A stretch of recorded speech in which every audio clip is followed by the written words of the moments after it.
قرآن مجید میں اور احادیث مبارکہ میں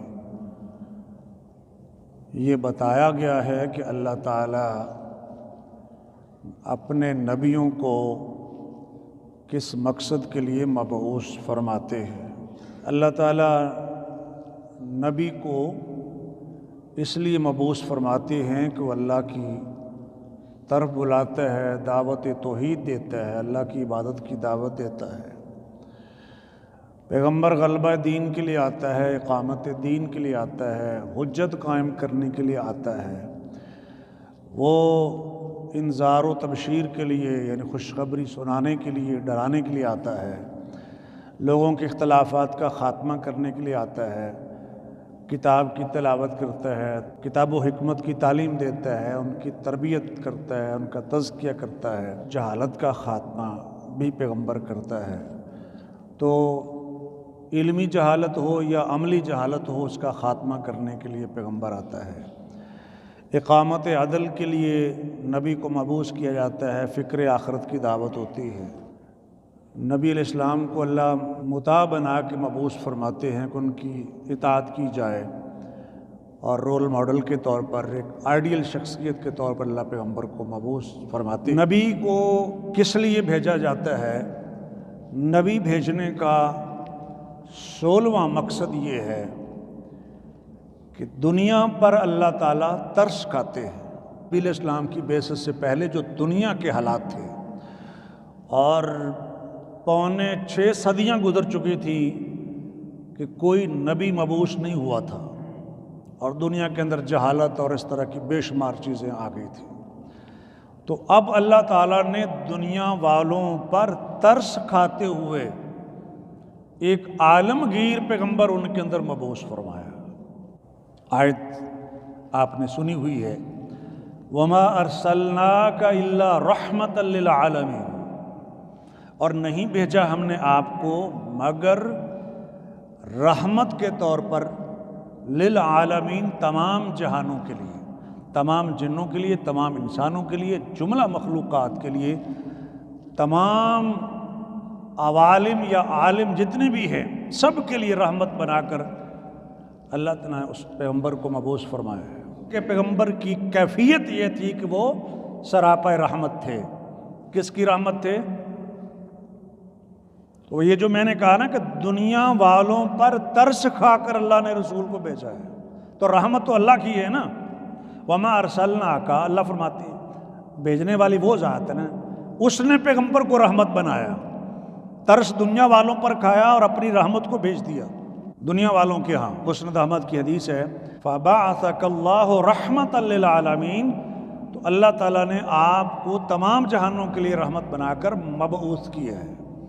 چونکہ میں بعثت کو فوکس کر رہا ہوں کہ بھیجا کس لیے ہے، تو وہاں حدیث کے اندر بعث کا لفظ، قرآن میں ارسلنا، ہم نے بھیجا، تو یہ مقصد ہے بھیجنے کا۔ اور ایک حدیث میں ہے مسلم شریف میں، انما بعثت رحمہ، میں تو صرف رحمت بنا کر مبعوث کیا گیا ہوں۔ ایک اور حدیث میں ہے، کان النبی صلی اللہ علیہ وسلم ینادیہم یا ایھا الناس انما انا رحمت مہدات، آپ نے لوگوں کو آواز دی، ینادیہم، لوگوں کو آواز دے کر آپ فرماتے ہیں، اے لوگو، انما انا رحمت، میں سراپا رحمت ہوں، مہدات، جس کے دو مفہوم ہیں۔ مہدات ایک معنی یہ ہے باعث ہدایت ہے، ایسی رحمت جس کے ذریعے سے لوگوں کو ہدایت ملتی ہے۔ رحمت مہدات، وہ رحمت بنا کر اللہ نے مجھے مبعوث کیا ہے۔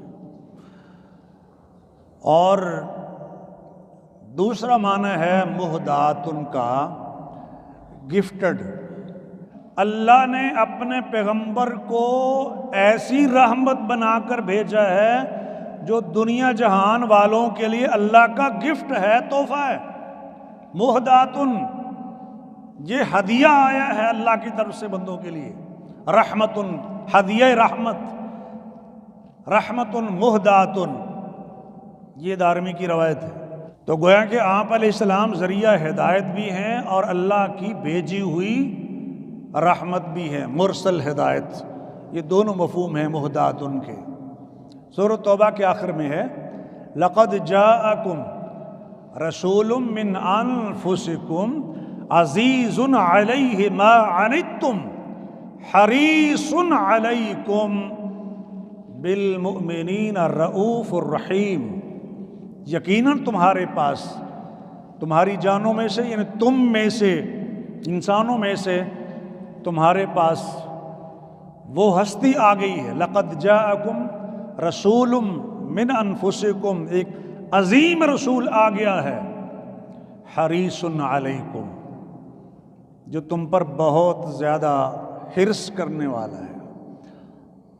یہ حریص تمہارے نفع کی حرص کرنے والا ہے، تمہیں فائدہ پہنچے اس کا پیغمبر کو طمع رہتا ہے، ان کی خواہش ہوتی ہے، ان کا لالچ ہوتا ہے تمہارے نفع کے لیے کہ تمہیں فائدہ پہنچنا چاہیے۔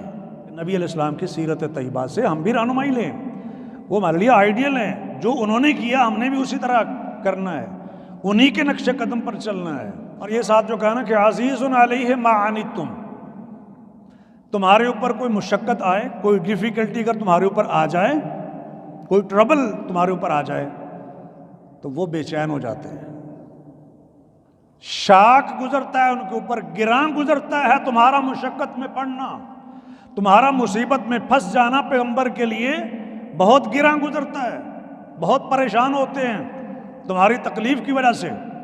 عزیز علیہ ما عنتم حریص علیکم بالمؤمنین رؤوف الرحیم، تم پر حرص کرنے والے ہیں تمہارے نفع کے، اور مومنوں پر تو سراسر رحمت ہے، بہت شفقت کرنے والے۔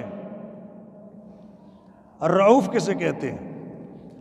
الرؤوف اسے کہتے ہیں جو پوری طرح کائنڈ بھی ہو، شفیق ہو، وہ نرمی کرنے والا ہو، اور اس میں ساتھ رحیم کا لفظ ہے، بہت زیادہ ترس کھانے والا ہو، مسلسل ان پر ترس کھانے والا ہو، ان کے لیے بہت زیادہ نرم ہو۔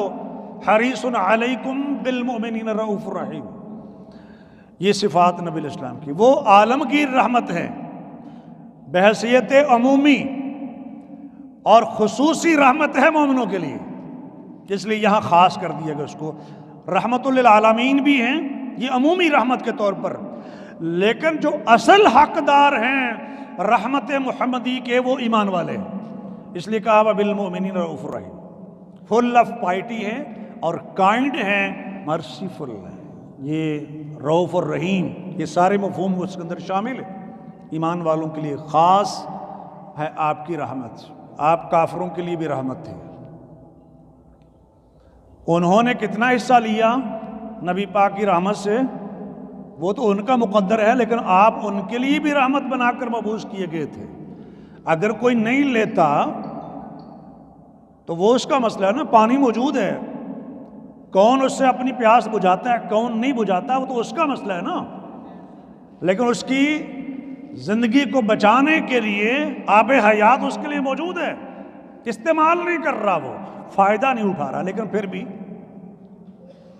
انہوں نے کہا کہ اللہم ان کان ھذا ھو الحق من عندک، سورۃ انفال، فامطر علینا حجارۃ من السماء او ائتنا بعذاب علیم۔ کافروں نے کہا اللہ اگر یہ تیرا قرآن سچ ہے اور واقعی آپ نے اس کو نازل کیا ہے، اس کتاب کو، قرآن کو، تو پھر ہمارے اوپر آسمان سے پتھروں کی بارش برسا دے یا ہمارے پاس دردناک عذاب لے آ۔ کیا کہا انہوں نے؟ اگر یہ قرآن سچ ہے تو ہم پر آسمان سے پتھروں کی بارش کر دے یا دردناک عذاب لے۔ اب عقل مندی تو یہ تھی نا کہ اللہ اگر یہ تیری کتاب سچی ہے، تیرا قرآن سچا ہے تو ہمیں بھی ہدایت عطا فرما، لیکن وہ اتنے پکے ہیں، کہتے ہیں یہ بناوٹی کہانی ہے، اساطیر الاولین، جھوٹی کہانی ہے۔ تو اگر یہ سچ ہے تو ہمارے اوپر عذاب لے آ۔ عذاب خود مانگ رہے ہیں، اللہم، اللہ کی ساری صفتوں اور ناموں کا واسطہ دے کے مانگ رہے ہیں۔ جب بھی کوئی مومن کہتا ہے نا اللہم، تو اس کا مطلب ہوتا ہے کہ اللہ کے سارے ناموں کا وسیلہ دے کر، واسطہ دے کر وہ یہ ریکویسٹ کر رہا ہے۔ اس لیے باعث فضیلت ہے اللہم سے دعا کرنا۔ ایک تو نا آپ کہتے ہیں یا حی یا قیوم، ایک صفت کا واسطہ دیا، دو کا دیا، چار کا دیا، لیکن اللہم سارے ناموں کا وسیلہ دے کے مانگ رہے ہیں آپ۔ وہ اللہ کو تو مانتے تھے نا، لیکن اوروں کو بھی ساتھ شریک ٹھہراتے تھے، تو عقل کم ہو گئی نا۔ کس طرح عقل کم ہو جاتی ہے؟ تو یہ عقل کی کمی ہی تو ہے نا کہ اللہ تیرا قرآن سچا ہے تو ہم پر آسمان سے پتھروں کی بارش برسا دے یا عذاب لے آ۔ تو یہ کم عقلی ہے کہ اللہ تعالیٰ نے کیا جواب دیا۔ ایک تو وہ کہتے تھے کہ عذاب لے آ، تو فرمایا عطا امر اللہ، اللہ کا فیصلہ تو ہو چکا ہے، اب ضروری نہیں ہے کہ اس طرح کے عذاب آئیں جیسے پہلی قوموں پر عذاب آتے تھے۔ عذابوں کی بہت سی شکلیں، تمہیں آپس میں لڑا دے تو یہ بھی عذاب ہے، لڑتے ہیں کہ نہیں؟ ساری توانائیاں اس پر ہے۔ پہلے فرقے اور طرح کے ہوتے تھے، اب سیاسی فرقے بھی آگے۔ چلے اللہ کا شکر ہے کچھ پریشر مولویوں پر کم ہوا ہے کہ مولوی لڑتے ہیں، لڑاتے ہیں، فرقے ہیں، یہ ساری چیزیں۔ میں نہیں کہہ رہا کہ نہیں ہے، لیکن میں کہہ رہا ہوں کہ ذرا دباؤ کسی اور طرف ہو گیا ہے کہ ان کے اندر اتنا اختلاف نہیں ہے شدت کا جتنا سیاسی فرقہ رکھنے والوں کا اختلاف پایا جاتا ہے۔ بھائی بھائی سے لڑ رہا ہے، آج کل تو ویڈیوز پہنچ جاتی ہے نا، اپنے شوہر کو چھوڑ دوں گی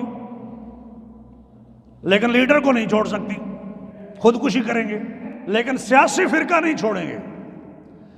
تو میں جو عرض کر رہا ہوں سورۃ انعام کے مطابق، مسلمانوں کا آپس میں لڑنا مرنا یہ بھی عذاب کی شکل ہے۔